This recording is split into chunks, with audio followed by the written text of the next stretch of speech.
दोस्तों मैं अंकित स्वागत करता हूं आपके अपने यूट्यूब चैनल ऑल कंटेंट पर। आशा करता हूं आप लोग अच्छे हैं, एकदम बेहतरीन हैं। एक बार आप लोग बताएंगे साथियों कैसे हैं। उम्मीद करते हैं आप लोग बहुत अच्छे होंगे, बहुत बेहतरीन होंगे। सारे साथियों का दिल से स्वागत है आज के इस नए टॉपिक में, जिससे कि हम सीरीज स्टार्ट किए हैं जीके जीएस यूपी कांस्टेबल और यूपी होमगार्ड परीक्षा के लिए, जिसमें जीके जीएस का हम प्रैक्टिस सेट देख रहे हैं। आज प्रैक्टिस सेट मेरा 6 नंबर है, यानी 6वां नंबर है। इसमें प्रीवियस ईयर की क्वेश्चन है, और यानी कि जो प्रीवियस ईयर क्वेश्चन पिछले वर्षों में जो पूछे गए हैं वो इंपॉर्टेंट क्वेश्चन है, इसलिए आप लोग इसको ध्यान से देखिएगा। क्योंकि ये क्वेश्चन जो है बार बार एग्जाम में रिपीट होते हैं, इसलिए आप लोग इसको ध्यान से देखिएगा। यहाँ से क्वेश्चन देखने को आप लोगों को मिलेगा। तो आइए हम अपने आते हैं क्वेश्चन पे। क्वेश्चन को आप लोग ध्यान से देखिएगा, और जो आप लोग को ना समझ में आए, जो आपको ना आए, उसको आप नोट कर लीजिएगा। देखिए, करते हैं हम अपना क्वेश्चन। निम्नलिखित में से किस साइबर अपराध में संवेदनशील जानकारी को खुलासा करने के लिए व्यक्तियों को धोखा देना शामिल है?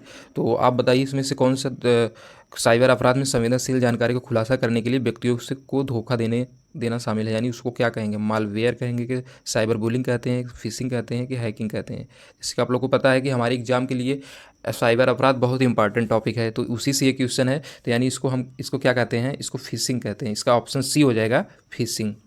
देखिए, फिशिंग के बारे में जान लेते हैं हम। फिशिंग क्या होता है? फिशिंग एक प्रकार का साइबर अपराध है।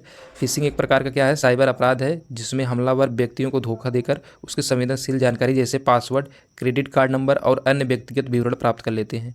हमलावर प्रायः इलेक्ट्रॉनिक संचार में विश्वसनीय संस्थाओं में वेश धारण करके पीड़ितों को धोखा देकर उनसे जानकारी प्राप्त कर लेते हैं। ठीक, ये है हमारा फिशिंग। और फिशिंग के सामान्य रूपों में नकली ईमेल, वेबसाइट यानी नकली ईमेल और वेबसाइट संदेश शामिल हैं, जो वैध स्रोतों से आते हुए प्रतीत होते हैं। यदि संवेदनशील जानकारी लीक हो जाती है तो फिशिंग से महत्वपूर्ण वित्तीय नुकसान और पहचान की चोरी हो सकती है। यानी ये है हमारा फिशिंग।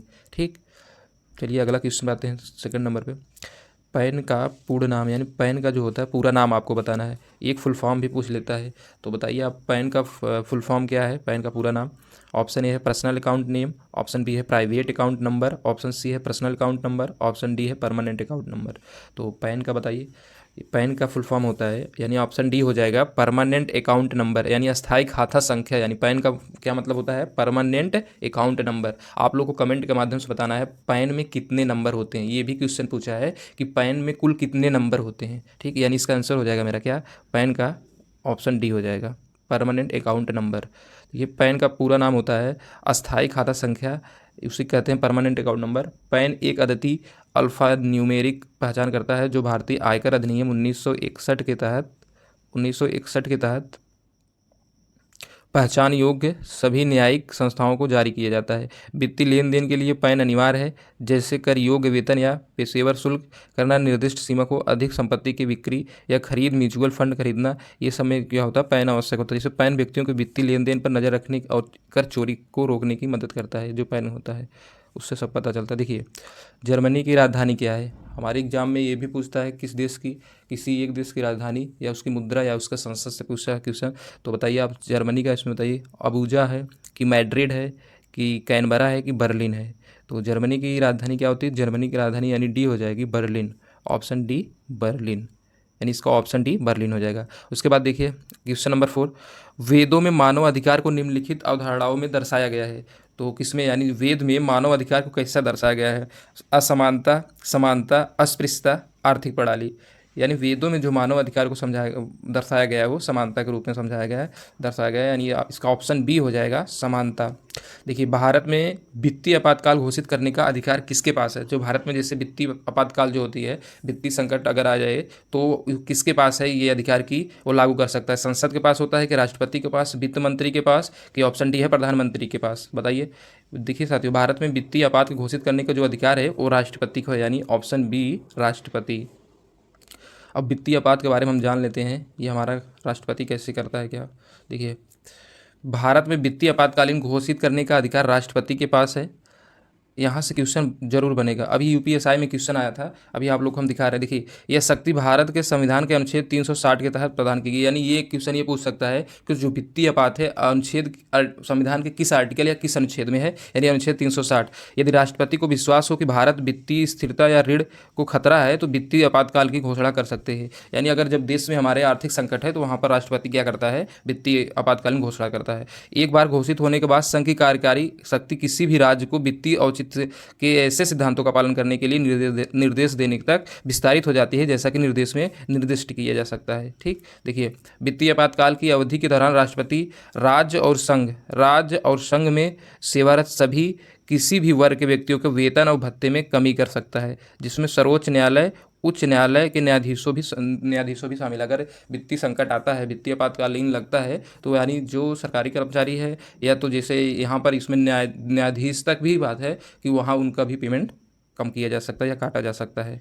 देखिए भारत में संविधान में 3 प्रकार की आपात स्थितियां हैं। पहली बात पूछ सकता है भारत के संविधान में कितनी प्रकार की आपातकालीन स्थितियां हैं, तो 3 प्रकार की आपातकालीन स्थितियां। एक है राष्ट्रीय आपातकाल, ठीक, राज्य आपातकाल यानी राष्ट्रपति शासन उसी कहते हैं, और एक है वित्तीय आपातकाल। 3 होता है, ये राष्ट्रीय आपातकाल और उसके बाद राज्य वाला यानी राज्य आपातकाल, राष्ट्रपति शासन और वित्तीय आपातकाल। संविधान अपनाने के बाद से यह भारत में कोई वित्तीय आपात घोषित नहीं हुआ है। ये भी क्वेश्चन पूछा गया है कि अभी तक भारत में वित्तीय जो है आपातकालीन कितनी बार लागू गया है, तो अभी तक एक भी बार ऐसा नहीं हुआ है। उसमें ऑप्शन देगा 2 बार, 3 बार, 4 बार, 5 बार, या इनमें से कोई नहीं, तो आप उसमें क्या करेंगे, मतलब इनमें से कोई नहीं, एक भी बार अभी वित्तीय आपात नहीं लगा है। वित्तीय आपातकाल की घोषणा को जारी होने के 2 महीने, यहाँ से देखिए यूपीएससी में क्वेश्चन पूछा था, जो वित्तीय आपात की घोषणा होती है इसे 2 महीने के भीतर संसद को दोनों सदनों द्वारा अनुमोदित किया जाना चाहिए। कि मतलब यहाँ देखो ये 2 महीने, यानी यही पूछा था वित्तीय आपात की घोषणा जो है कितने महीने के भीतर जो संसद दोनों अनुमोदित किया जा सकता है, यानी 2 महीने के।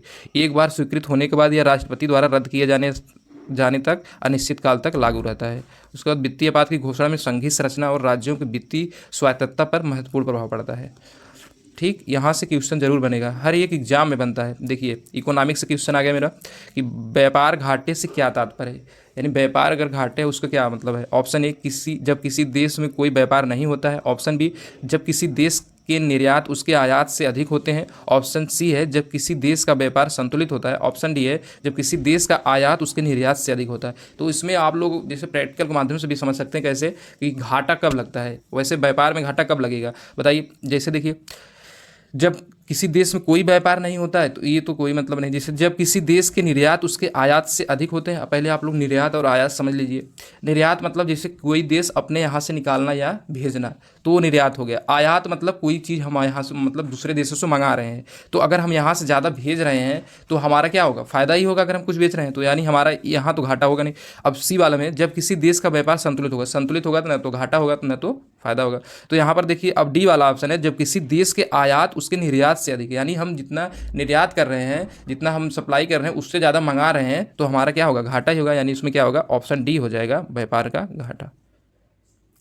व्यापार घाटा क्या होगा, जब किसी देश के आयात उसके निर्यात से अधिक हो जाते हैं तो वही हमारा व्यापार घाटा होता है।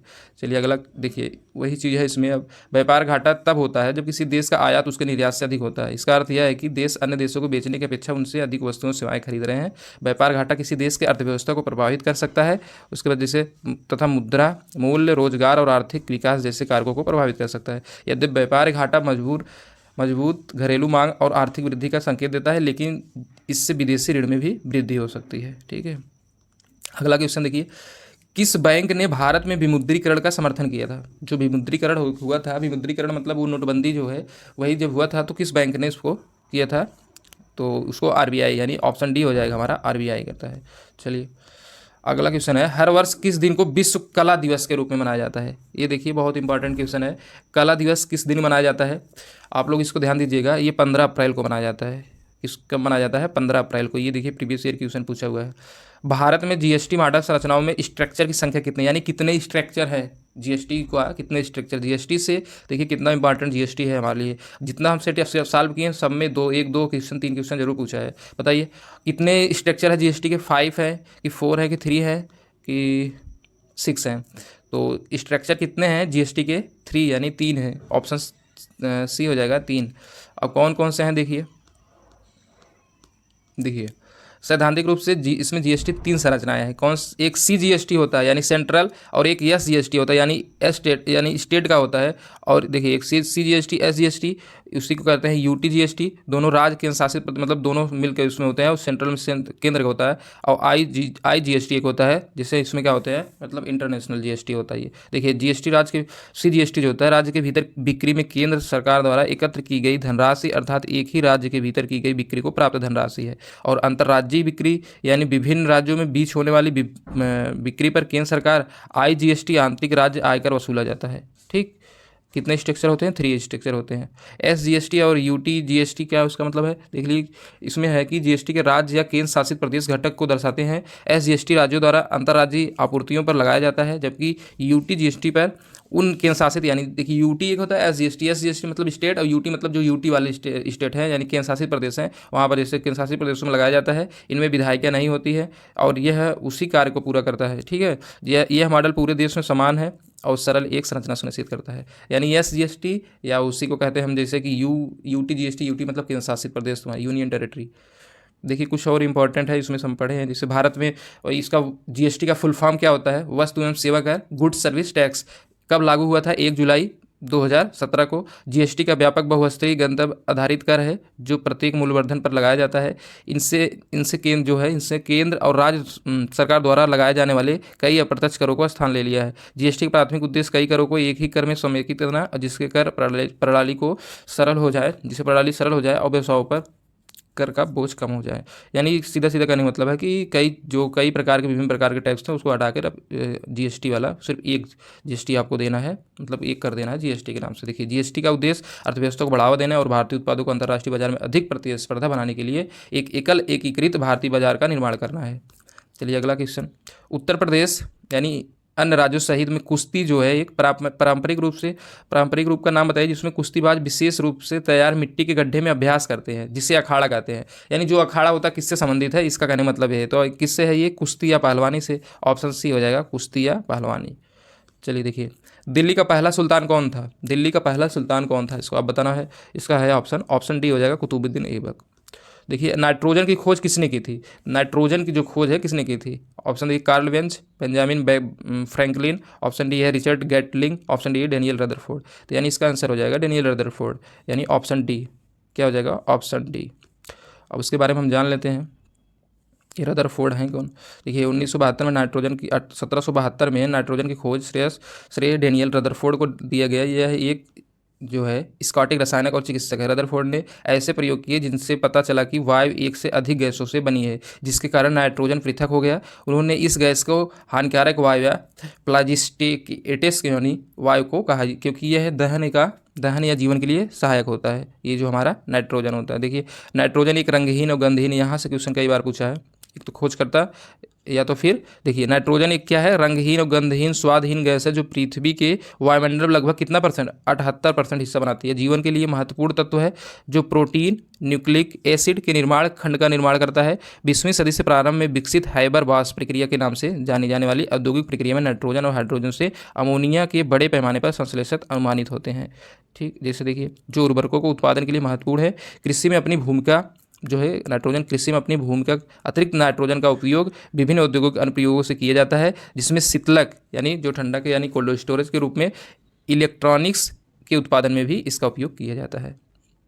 चलिए अगला क्वेश्चन है, कौन सा संगठन दुनिया के सबसे गरीब विकासशील देशों को ऋण और अनुदान करता है? यानी ऐसा कौन सा संस्था है जो गरीब देशों को क्या करता है? ऋण देता है। संयुक्त राष्ट्र, अंतर्राष्ट्रीय मुद्रा कोष है, विश्व व्यापार संगठन है, विश्व बैंक है। यानी साथियों इसमें हो जाएगा हमारा ऑप्शन डी, विश्व बैंक जो होता है जो गरीब देश है उनको क्या करता है? ऋण देता है। देखिए विश्व बैंक दुनिया के सबसे गरीब विकासशील देशों को ऋण और अनुदान प्रदान करता है। विश्व बैंक एक अंतर्राष्ट्रीय वित्तीय संस्था है जो विकासशील देशों को विकास कार्यक्रम जैसे पुल, सड़क, स्कूल के लिए वित्तीय और तकनीकी सहायता प्रदान करती है, जिनसे उन देशों में लोगों को आर्थिक संभावनाओं और जीवन की गुणवत्ता में सुधार होने की उम्मीद है। इसका उद्देश्य विकासशील देशों को ऐसे कार्यक्रमों के लिए ऋण उपलब्ध कराकर गरीबी को कम करना है, जिनसे उन देशों में लोगों को आर्थिक संभावनाओं और जीवन गुणवत्ता में सुधार होने की उम्मीद है। ठीक, विश्व बैंक में दो संस्थान शामिल है, इंटरनेशनल बैंक फॉर रिकंस्ट्रक्शन और डेवलपमेंट यानी IBRD, और एक होता है इंटरनेशनल डेवलपमेंट ऑफ एसोसिएशन यानी IDA। विश्व बैंक समूह 5 अंतर्राष्ट्रीय संगठनों का एक परिवार है, जिसका एक हिस्सा विश्व बैंक भी है। ये है हमारा पूरा विश्व बैंक के बारे में। देखिए कौन सा अंतर्राष्ट्रीय समझौता ओजोन परत के क्षरण के लिए जिम्मेदार है? अनेक पदार्थों के लिए उत्पादन और चरणबद्ध तरीके से समाप्त करके ओजोन परत का संरक्षण करने में केंद्रित है। यानी जो ओजोन परत का अंतर्राष्ट्रीय जो समझौता हुआ था वो क्या नाम था उसका, किस नाम से हुआ था, वही आपको बताना है। जिनेवा कन्वेंशन था कि ऑप्शन बी है क्योटो प्रोटोकॉल, ऑप्शन सी है मॉन्ट्रियल प्रोटोकॉल, ऑप्शन डी है पेरिस समझौता। तो यहाँ पर साथी हो जाएगा जो हमारा अंतर्राष्ट्रीय समझौता ओजोन परत के लिए हुआ है वो है मॉन्ट्रियल प्रोटोकॉल, यानी ऑप्शन सी हो जाएगा मॉन्ट्रियल प्रोटोकॉल। अब हम मॉन्ट्रियल प्रोटोकॉल के बारे में जान लेते हैं। मॉन्ट्रियल प्रोटोकॉल कब आया था? देखिए, मॉन्ट्रियल प्रोटोकॉल ओजोन परत की सुरक्षा के लिए बनाई गई एक अंतर्राष्ट्रीय संधि है। इस पर 16 सितंबर 1987 को सहमति हुई। यह 1 जनवरी 1989 को लागू हुआ। देखिए, यहाँ पर क्वेश्चन पूछता है कि कब लागू हुआ? 1989 में। अब आया कब था? सहमति हुई थी 1987 में 16 सितंबर। इसीलिए जो है 16 सितंबर को क्या मनाते हैं? ओजोन परत दिवस भी मनाते हैं। ठीक, ओजोन दिवस। देखिए, इस संधि का उद्देश्य ओजोन परत क्षरण के लिए जिम्मेदार अनेक पदार्थों को उत्पादन के उपभोग के लिए चरणबद्ध तरीके से समाप्त करना है। इसे अब तक के सबसे सफल पर्यावरण समझौतों में से एक माना जाता है, जिसमें व्यापक वैश्विक भागीदारी और ओजोन परत पर इसका महत्वपूर्ण सकारात्मक प्रभाव पड़ता है। देखिए, क्योटो प्रोटोकॉल क्या है? इसमें से जो इतने सब महत्वपूर्ण प्रोटोकॉल हैं, देखिए, क्योटो प्रोटोकॉल होता है का ध्यान ग्रीन हाउस गैस उत्सर्जन से कम करने के लिए, विशेष रूप से ओजोन परत क्षरण पर नहीं। यानी इसका क्योटो प्रोटोकॉल जो होता है ग्रीन हाउस गैस उत्सर्जन को कम करने पर है, विशेष रूप से ओजोन परत के क्षरण पर नहीं। ठीक, पेरिस समझौता क्या है? इसका उद्देश्य ग्लोबल वार्मिंग को सीमित करके जलवायु परिवर्तन के साधन करना, न कि विशेष रूप से ओजोन परत पर नुकसान पहुंचाने वाले पदार्थों को लक्षित करना है। इसका पेरिस समझौता का। जिनेवा कन्वेंशन क्या है? इसमें है कि युद्ध के दौरान मानवीय उपचार के लिए संधियां और प्रोटोकॉल शामिल है जिनका पर्यावरणीय मुद्दों से कोई संबंध नहीं है। जिनेवा कन्वेंशन में नए वैज्ञानिक ज्ञान को शामिल करने वाले तथा ओजोन परत को नुकसान पहुंचाने वाले पदार्थ के चरणबद्ध उन्मूलन कार्यक्रम को समायोजित करने के लिए मॉन्ट्रियल प्रोटोकॉल में कई बार संशोधित किया गया है। इसने ओजोन परत की पुनः प्राप्ति में महत्वपूर्ण योगदान दिया है तथा अनुमान है कि 21वीं सदी से मध्य तक ओजोन परत 1980 से पूर्व स्तर पर वापस आ जाएगी। ठीक, चलिए अगला क्वेश्चन है, निम्नलिखित में से कौन सा जीएसटी का समान पोर्टल? देखिए, जीएसटी से फिर क्वेश्चन आ गया, यानी यहाँ पर हमें जीएसटी का समान पोर्टल वेबसाइट बताना है क्या है, तो इसमें हमारा ऑप्शन बी हो जाएगा www.gst.gov यानी gov.in। यही हमारा है जीएसटी का वेबसाइट है, या इसी का हम मतलब ये पोर्टल है। देखिए, इसको ध्यान दीजिएगा, वही चीज़ है जब वो आप लोग को जो बताएं ऊपर वही चीज़। देखिए, अगला क्वेश्चन है, भारतीय संविधान का अनुच्छेद 352 मुख्य रूप से संबंधित है। 352 अभी हम पढ़े हैं, जिससे वहाँ पर राष्ट्रीय आपात जब पढ़ रहे थे तो वहाँ हम देखे। देखिए, ऑप्शन ए है सीजीआई का नियुक्ति की घोषणा से, ऑप्शन बी है नए राज्यों के गठन की घोषणा से, ऑप्शन सी है राष्ट्रीय आपात की उद्घोषणा से, ऑप्शन डी है लोकसभा भंग करने की घोषणा से। तो हमारा जो भारतीय संविधान में अनुच्छेद 352 का मुख्य अनुच्छेद जो है 352 किससे संबंधित है? राष्ट्रीय आपातकालीन संबंधित है, यानी ये हो जाएगा ऑप्शन सी। ठीक, देखिए, इसके राष्ट्रीय आपातकालीन बारे में जान लेते हैं। यानी ये पूछता है अभी किस अनुच्छेद में है, तो भारतीय संविधान के 352 के मुख्यतः राष्ट्रीय आपातकालीन घोषणा संबंधित है। राष्ट्रीय आपातकाल युद्ध, बाह्य आक्रमण एवं सशस्त्र विद्रोह के आधार पर किया जाता है, कि युद्ध या बाह्य आक्रमण या सशस्त्र विद्रोह, यानी सैनिक में विद्रोह हो गया तो इसके आधार पर किया जाता है। राष्ट्रीय आपातकाल के दौरान केंद्र सरकार को अधिक शक्तियां प्राप्त हो जाती हैं तथा वह राज्यों के कई कार्यों और अधिकारों को दरकिनार कर सकती है। ऐसी घोषणा को 1 महीने के भीतर संसद के दोनों सदनों द्वारा अनुमोदित किया जाना चाहिए। ठीक, देखिए, भारतीय संविधान 26 नवंबर 1949 को संविधान सभा द्वारा अपनाया गया, और कुछ देख लीजिए, ये इंपॉर्टेंट फैक्ट है। उसके बाद 26 जनवरी 1950 को लागू किया गया। अपनाया गया था कब? 26 नवंबर 1949 को। और लागू कब किया गया?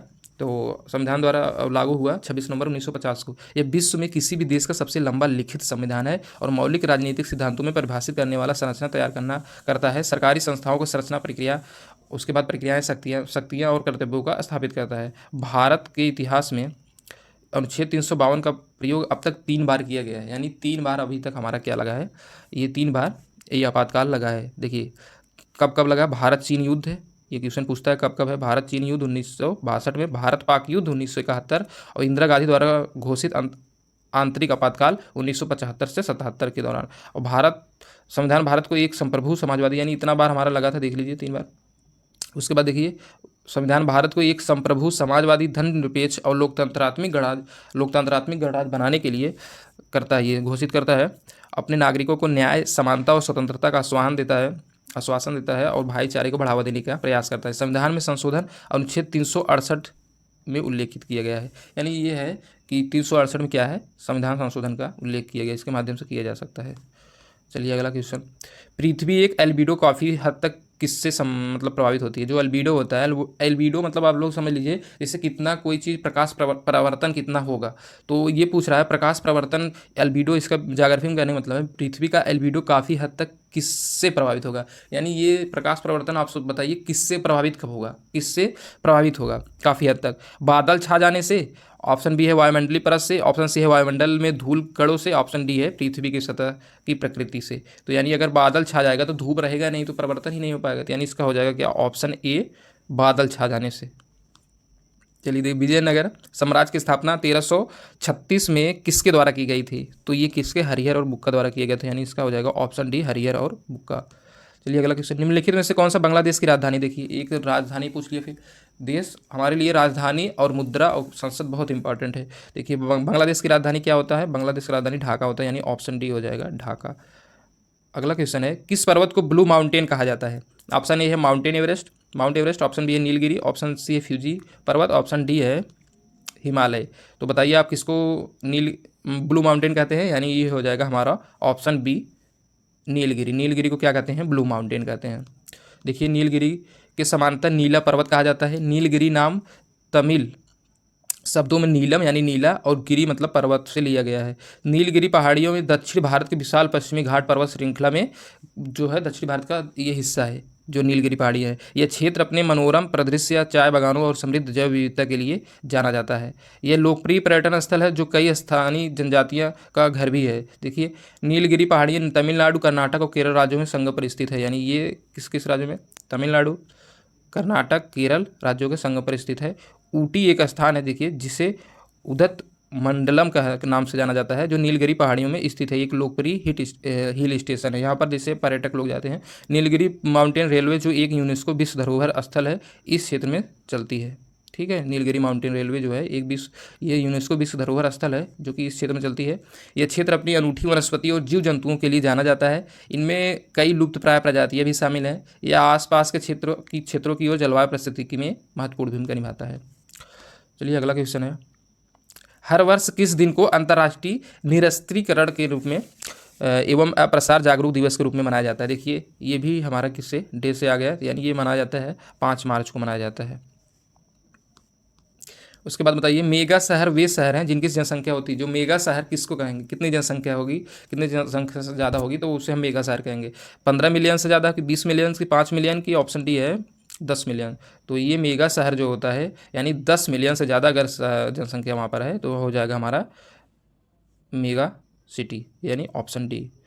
देखिए किसी शहर को मेगा सिटी मानने के लिए 10 मिलियन जनसंख्या सीमा है। मेगा शहरों की पहचान आमतौर पर उनकी बड़ी आबादी, आर्थिक महत्व और व्यापक बुनियादी संरचना से होती है। मेगा शहरों के उदाहरणों में टोक्यो, दिल्ली, देखिए टोक्यो और दिल्ली, शंघाई और साओ पाओलो शामिल है, जिनकी जनसंख्या 10 मिलियन से अधिक है। बड़े शहरों के तीव्र विकास अक्सर शहरीकरण आर्थिक अवसरों को प्रवासन के लिए प्रेरित होता है, यानी एक यहाँ से दूसरे ओर जाते हैं। देखिए डीएनए की संरचना किसके द्वारा खोजी गई है? जो डीएनए की खोज है किसके द्वारा की गई है? तो यानी इसका हो जाएगा ऑप्शन ए जेम्स और वाटसन एवं फ्रांसिस ये क्रिक द्वारा की गई है डीएनए की खोज। डीएनए के बारे में हम देख लेते हैं। देखिए जेम्स वाटसन और फ्रांसिस क्रिक ने डीएनए की संरचना खोज की। उन्होंने 1953 में डीएनए का डबल हेलिक्स मॉडल प्रस्तावित किया। उनकी खोज रोजलिंड फ्रैंकलिन और मॉरिस विल्किंसन के द्वारा के कार्य पर आधारित थी, जिन्होंने डीएनए के महत्वपूर्ण एक्सरे विवर्तन चित्र के उपलब्ध में कराए थे, जिसे उनके मॉडल ने बताया कि डीएनए किस प्रकार की प्रतिकृति बनाता है और आनुवंशिक जानकारी का वहन करता है। वाटसन और क्रिक को उनकी खोज के लिए 1962 में फिजियोलॉजी के लिए मेडिसिन और नोबेल पुरस्कार भी दिया गया था। देखिए उसके बाद फ्रैंकलिन ने एक्सरे की विवर्तनी पर अपने कार्य के माध्यम से डीएनए संरचना की खोज महत्वपूर्ण भूमिका निभाई। देखिए चार्ल्स डार्विन का है, चार्ल्स डार्विन को डीएनए की खोज के लिए नहीं बल्कि इन्हें प्राकृतिक चयन, देखिए यहाँ से क्वेश्चन पूछता है, प्राकृतिक चयन द्वारा विकास के सिद्धांत यानी किसके विकास के सिद्धांत के लिए जाना जाता है, किसके विकास के सिद्धांत के लिए? ग्रेगर मेंडल क्या होते हैं? ये मटर के पौधों में गुण वंशागति पर उनके कार्य के कारण आनुवांशिक जनक कौन कहे जाते हैं? Gregor Mendel. ये विकास का सिद्धांत कहे जाते हैं और ये ग्रेगर मेंडल आनुवांशिक जनक कहे जाते हैं, आनुवांशिकी के जनक कहे जाते हैं। डीएनए संरचना की खोज आणविक जीव विज्ञान के क्षेत्र में एक महत्वपूर्ण क्षण था। देखिए डीएनए एक संरचना को समझने के लिए आनुवांशिकी, चिकित्सा और जैव प्रौद्योगिकी में अनेक प्रगति हुई है। अगला क्वेश्चन है, पृथ्वी के जलवायु प्रणाली के लिए ऊर्जा का प्राथमिक स्रोत है। तो पृथ्वी के जलवायु प्रणाली के लिए ऊर्जा का प्राथमिक स्रोत क्या है? महासागर की लहरें, ऑप्शन बी सूर्य, ऑप्शन सी परमाणु ऊर्जा, ऑप्शन डी भूतापीय ऊर्जा। तो जो पृथ्वी के जलवायु प्रणाली के लिए ऊर्जा का प्राथमिक स्रोत है वो हमारे लिए क्या है? यानी सूर्य है। इसका ऑप्शन सूर्य हो जाएगा। देखिए अगला क्वेश्चन है, पृथ्वी के प्रथम सुपर यानी कंटिनेंट यानी बड़े महाद्वीप का नाम क्या है? तो इसमें कोलंबिया, बालवारा, गोंडवाना, पैंजिया। इसमें देखिए साथियों इसका जो आयोग ने आंसर माना है इसका वालवारा माना है, यानी इसका हो जाएगा ऑप्शन बी वालवारा। अगला क्वेश्चन देखिए, साहित्य में नोबेल पुरस्कार प्राप्त करने वाले पहले भारतीय कौन थे। ये क्वेश्चन कई बार कई एग्जाम में रिपीट हुआ है कि साहित्य में नोबेल पुरस्कार प्राप्त करने वाले पहले भारतीय कौन थे। तो सरोजिनी नायडू, सीवी रमन, ऑप्शन सी है रविन्द्रनाथ टैगोर, ऑप्शन डी है मदर टेरेसा। तो साथियों, साहित्य में प्रथम नोबेल पुरस्कार पाने वाले भारतीय कौन थे, रविन्द्रनाथ टैगोर, यानी ऑप्शन सी हो जाएगा रविन्द्रनाथ टैगोर। अब रविन्द्रनाथ टैगोर के बारे में हम देख लेते हैं। देखिए, रविन्द्रनाथ टैगोर ने साहित्य में नोबेल पुरस्कार पाने वाले पहले भारतीय व्यक्ति थे। मोस्ट इंपॉर्टेंट है, आप लोग इसको याद कर लीजिए। उन्हें 1913 में, कब, देखिए 1913 में उनकी कविता गीतांजलि के लिए नोबेल पुरस्कार से लिए सम्मानित किया गया। 1913 में, कब दिया गया, 1913 में। किस पुस्तक के लिए, ये भी पूछता है कि भारत उनको रविन्द्रनाथ टैगोर को किस पुस्तक के लिए उनको नोबेल पुरस्कार साहित्य का मिला था, तो गीतांजलि। टैगोर एक बहुमुखी व्यक्तित्व थे जो साहित्य, कला, संगीत और शिक्षा के क्षेत्र में अपने कार्यों के लिए जाने जाते थे। उसके बाद साहित्य में उनके योगदान में कविता, उपन्यास, लघु कथाएं और नाटक शामिल है। टैगोर का कार्य अपनी गहन और काव्यात्मक गुणवत्ता के लिए प्रसिद्ध है, जो गहरी दार्शनिक अंतर्दृष्टि से प्रतिबिंबित करता है। देखिए कुछ और, इनके जन्म कब हुआ था, कब, देखिए रविन्द्रनाथ टैगोर का जन्म 7 मई 1861 में कलकत्ता, भारत में हुआ था। उसके बाद साहित्य के अलावा वह एक दार्शनिक, चित्रकार और संगीतकार भी थे। टैगोर ने पश्चिम बंगाल के शांति निकेतन में विश्व भारती विश्वविद्यालय की स्थापना की, जो शिक्षा और संस्कृति के एक प्रमुख केंद्र बना हुआ है। देखिए, वह क्रमशः भारत और बांग्लादेश राष्ट्रगान जनगण मन और अमार सोनार बांग्ला के भी लेखक हैं। यानी तो आप लोग को पता ही होगा जन राष्ट्रगान कौन लिखे हैं, तो ये हमारे रविन्द्रनाथ टैगोर, और बांग्लादेश का जो है वो अमार सोनार बांग्ला, कि इसके भी लेखक कौन है, रविन्द्रनाथ टैगोर है। कई बार एग्जाम में रिपीट हुआ है ये क्वेश्चन। टैगोर की विरासत दुनिया पर भी पीढ़ियों को प्रेरित करती रहती है। ठीक है, ये था पूरा मेरा आज का पूरा, ये था 25-26 क्वेश्चन लगभग था, 26-27। तो आप लोग को ये कैसा लगा वीडियो, आप लोग अगर पसंद आया तो वीडियो को लाइक करिएगा, अपने दोस्तों के साथ शेयर करिएगा। आप लोग थोड़ा शेयर के सब्सक्राइबर बढ़वाइए, आप लोग सपोर्ट करिए तभी मज़ा आएगा, कुछ नहीं तो फिर आप लोग सपोर्ट कर ही नहीं रहे हैं ज़्यादातर। चलिए मिलते हैं अगले वीडियो में, तब तक के लिए नमस्कार।